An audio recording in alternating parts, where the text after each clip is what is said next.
Welcome back, and today we are flying out the Saab 105G. Now I've never flown this thing out, however I have flown out the Saab 105 about 3 years ago.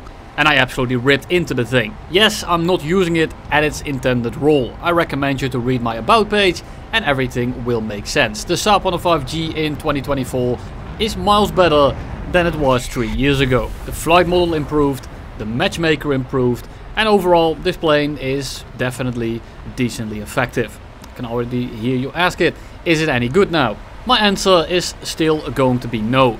You're too slow, you don't turn well enough, you don't climb well enough, and your own real advantage here is going to be your airspawn. And if you fight actual designated fighters, and even some of the attackers, and they know what they are doing, you're going to get clapped. So I don't want to hear the, if you know how to play it, you're going to do fine in it. I did fine in it, go check my stats if you really desire.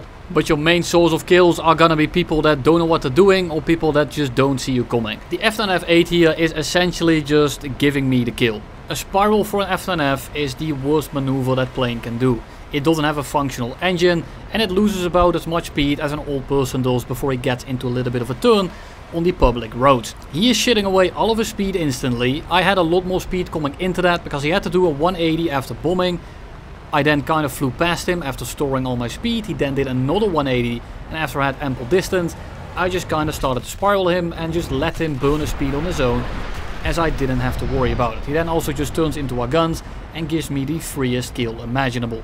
You could say that I out-dogfired the F9F, which shows that this is the better plane, but in reality he just made 4 critical errors that all would have killed him on his own, and he made 4 of them in half the minute. So of course I won. I didn't win, he lost. All he had to do was run away, and I wouldn't have been able to basically touch him at all. He is faster than us.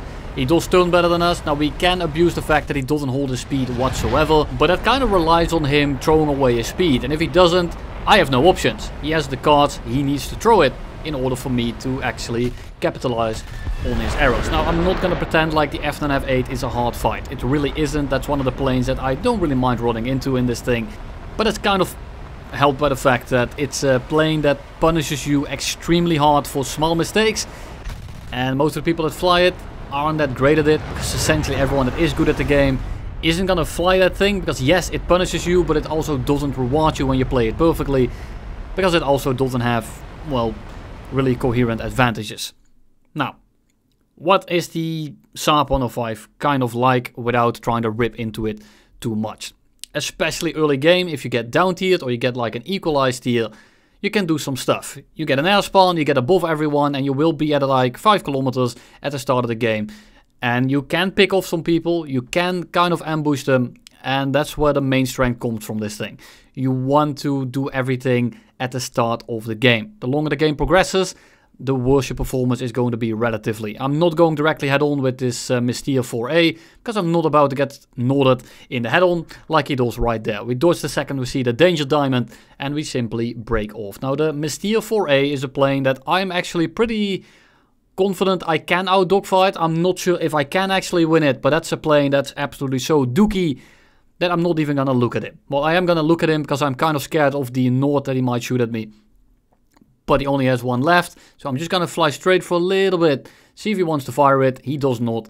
And then I just kind of start wagging my tail in front of him and see if my teammate behind him can kind of clean him up. There comes the missile, and there goes the Mystere. He doesn't blow up, but at least he breaks off. Now, I'm not gonna contest anyone on equal energy here. I'm simply gonna dive on these 2 bozos that are occupied with someone else. Because I had an airspawn, because I'm in a position where people don't expect you to come from, I just kind of park on this guy 6. We prep up an AIM-9B, we tell him happy birthday, and unfortunately for him, he forgot to blow out the candles. He's out to the hangar, and he's probably gonna invite his friends for the birthday party. He's not paying attention. Is it because of the spotting? Is it because I positioned myself properly? Is it because he is simply not looking around and he's tunnel visioned? No one will be able to tell, but I did get a decent amount of AIM-9B kills when I kind of dove out of nowhere with this thing, because people just don't really look around and they don't expect people to come from behind that early on, which definitely helps.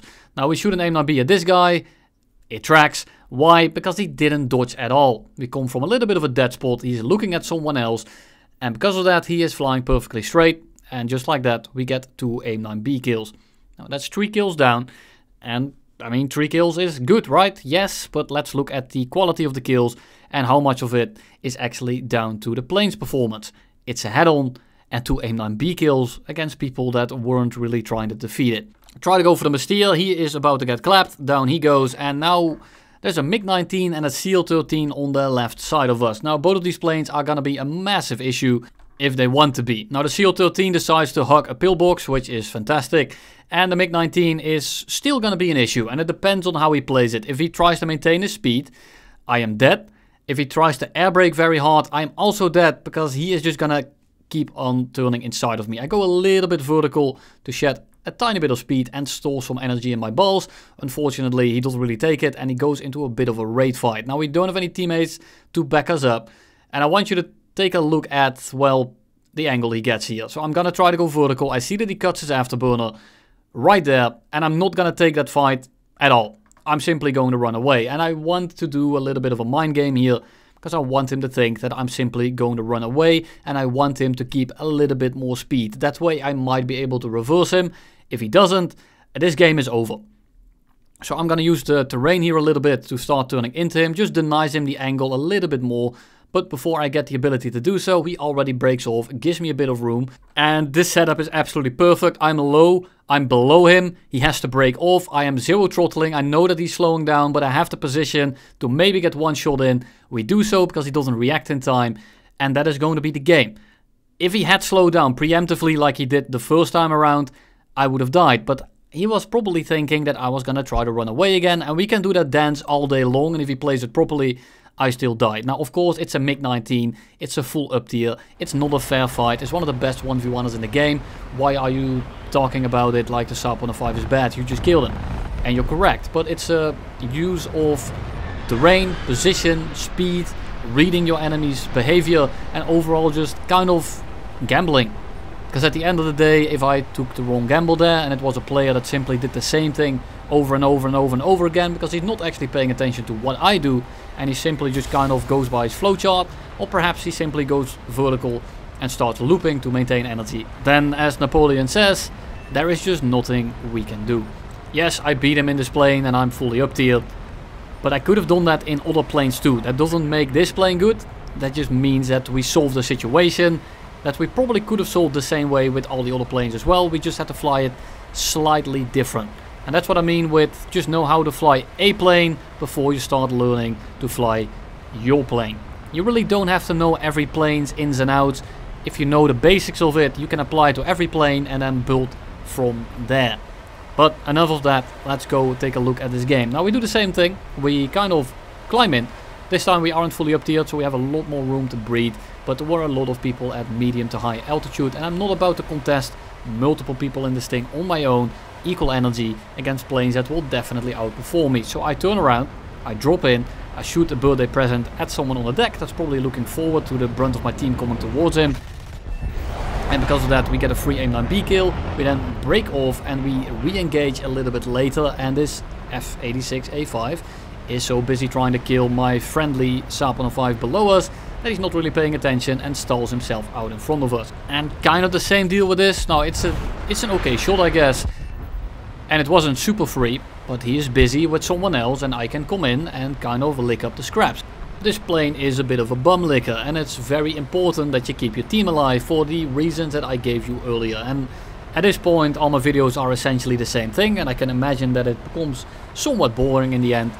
But nothing beats repetition, and if you start understanding the flow of the game, you know where to be. You can basically make any plane work as long as you decide your engagements. Now, if someone decides the engagement for you, if you get singled out, or if you get like pressured, or you get jumped, or you just have to go defensive in general, you are gonna have an issue in this thing, because as I said, the performance isn't there, but there is one massive issue with a plane like this in a defensive posture. You're not fast enough to disengage. If you go fast, you actually lock up, and you're not that fast to begin with. So you are just basically flying in a straight line, and you're asking to be shot down.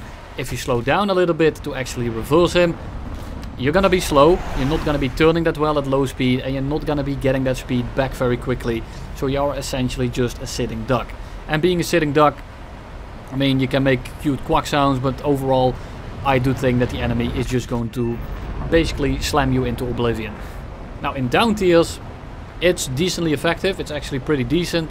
Why? Because the airspan. The amount of energy that you store at the start here with the about 1 kilometer airspan with a decent amount of speed basically puts you at like 2500 meters to maybe 3 kilometers versus a lot of planes before they even are off the ground, if you climb properly at the start.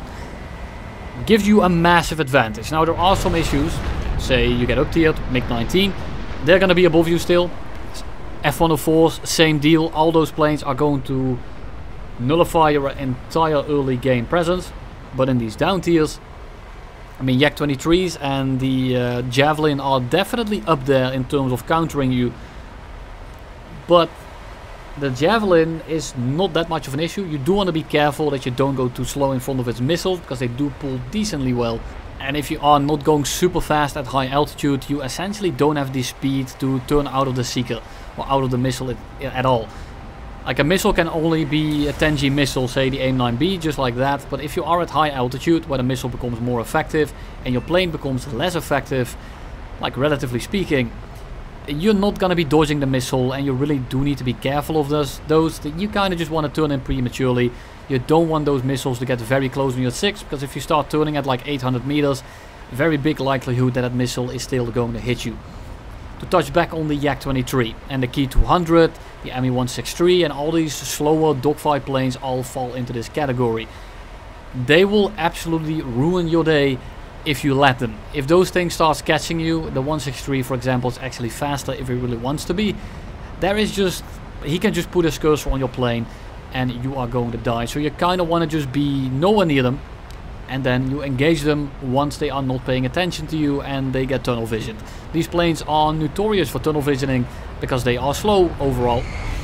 So when the average player finally catches someone in them, they mostly stick to fight. And this is a great opportunity to take them down, because you don't want to deal with those things if they are paying attention to you, whether it's 1v1, 2v2 or whatever you have. If it's a small fight and they have the ability to pay attention to you as well as to someone else, all you can really do is try to bait them and just try to stay alive as long as possible so that your teammate can actually clean him up. Now on the top here the Javelin comes in. He is definitely committed to us. So what do? We pitch on over. We try to sit within a circle by being a little bit slower, and he just flies directly into our guns. Now luckily for him I cannot aim today because, well, I can't see these tracers. I haven't used this plane very much and I just don't know where these guns go. So we get a crit in, and I was already resetting the fight so I can kind of get my speed back up, but I noticed that the Javelin is simply still going vertical. He's trying to just climb away. He's going maybe 400, 450 tops. And at that kind of speed, at that kind of altitude, you're not going to dodge the AIM-9B from that kind of range. So we just kind of shove it up his asshole. And that's exactly what I meant with low pull missiles against planes that aren't very fast. Now you are probably all familiar with this.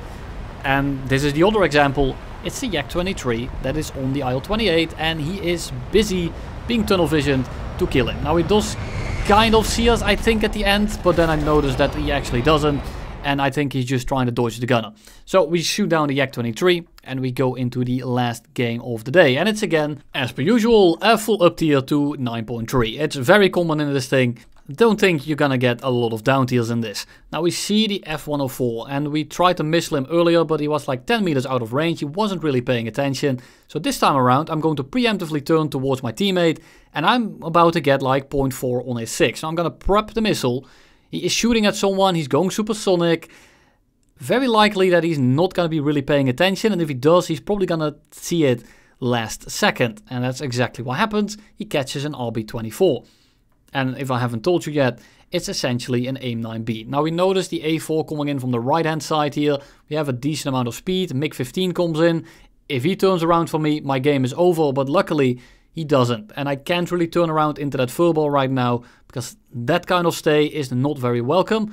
And I'm gonna get my ass kicked if I stay in that fight. So instead, I'm gonna break off for a little bit and I'm gonna fly towards my Swift, who is dogfighting an F9F. Now, I'm not entirely sure if he's actually winning, because looking at the trajectory, it kind of looks like the F9F is behind him.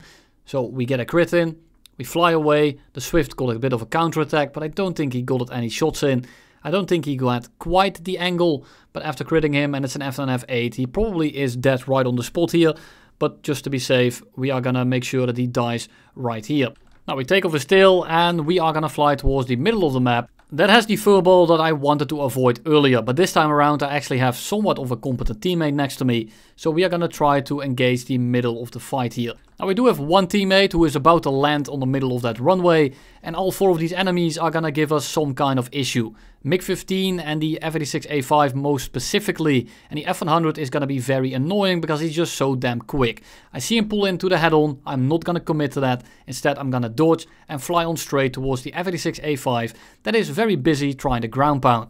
The Swift in the meantime fire flashes the F-100 out of the air, and just like that, basically every plane that was gonna give us the most amount of issue is either dead or crit. It's only the G91 left, and it's an R143, I don't know, but it doesn't really matter. He's simply not fast enough. He doesn't accelerate that well at high speed, he loses a lot of speed, and in a 2v2 scenario, the G91 isn't that much of an issue. If this was a 1v1, the G91 is very painful to fight in this, but it isn't. And the MiG-15 is already crit, he's actually flying after the Swift. So what do I do instead?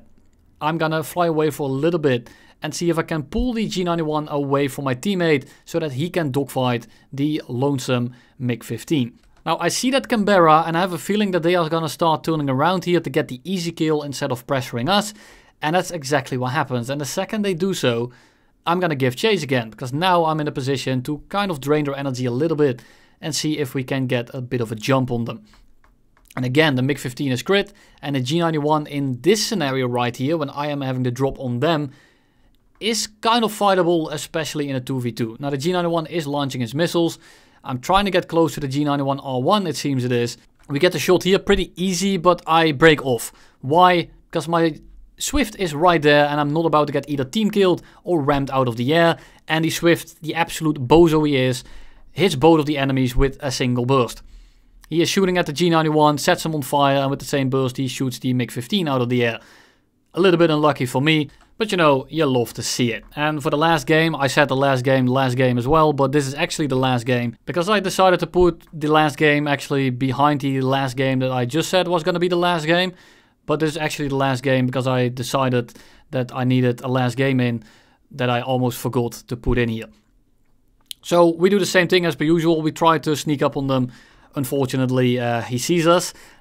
And I don't really have to shoot a missile at him, but I'm still contemplating it. But he's too far away. He's actually paying attention to us. So it's going to be a waste. And you'd be correct, but I noticed that he's now going for my friendly over there. And if I see him shoot a missile, I'm going to try to missile him out of the air. Now it's not going to reach him, so at the end it doesn't really matter. Or maybe it actually went for his missile. I think it went for his missile actually. He kind of flared. Yeah, you can see it doesn't go for him anymore. Why are you going to show us this last game after you decided not to do so? Because this has a bit of an important showcase kind of. It's not super flashy, it's kind of boring, but it portrays what I was talking about earlier in the video. The G91 had more energy, he came from above, and he turns around. He's on my 6, and believe it or not, I might be outrunning him for now, but the G91 will catch me in the long run. So I'm not gonna try to contest him right here, because right now he's actually slower than me, and then it's an absolutely horrible idea to try and reverse him. But then the second guy shows up, and it's the F9F. And now I'm not sure if it's a 9, a 9.8, a 9.5 or a 9.2, but it doesn't really matter, because there's 2 of them, and I need my team to survive at this point. Now I said earlier that this plane isn't fantastic at holding its speed, but at medium to high speed, at least medium to high speed regarding this plane, it's actually pretty decent. Now we do want to dodge preemptively here, because that missile is gonna be kind of dangerous. So we just kind of turn, look at the amount of position they gain. I just have to dodge them. They have their nose all over me because they pull way more AOA. But because of that AOA, they also lose quite a bit of speed. Now I'm just gonna keep turning here. I'm not looking at actually fighting them. I simply break off once I have the room, and I'm gonna run away and let my team handle it. And that's the only real way you can handle such a situation. They simply pull so much more AOA, they pull so much tighter, that it doesn't really matter how good you are, that if they want you dead and they have somewhat of a semblance of a clue, and they keep turning into the same direction, again, you're just kind of helpless. Now, that's basically the end of the game, but I do want to show you one more kill because I don't want to blue ball you completely. So here's gonna be the super skillful kill on a low energy F-84F that has bombs strapped all over his plane.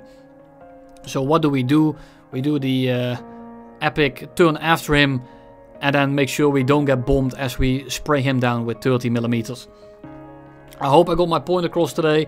I didn't want to rip into it without too much explanation because that's what pissed you all off in the last one. So I hope it did its service. Thank you all for watching and you'll see me in the next one.